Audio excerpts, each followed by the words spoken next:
ঠিক আছে।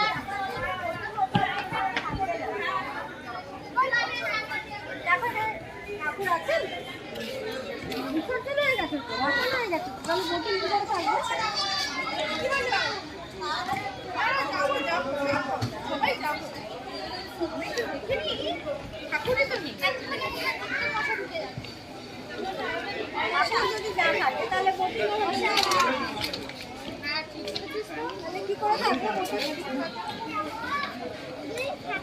যদি থাকে ঠিক আছে আমরা চেক করবো থাকে না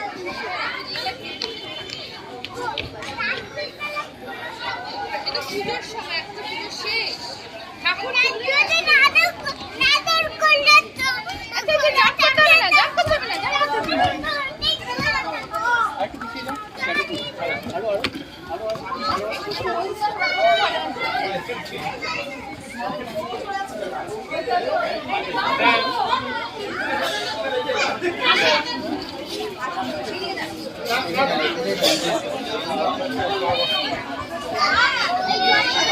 না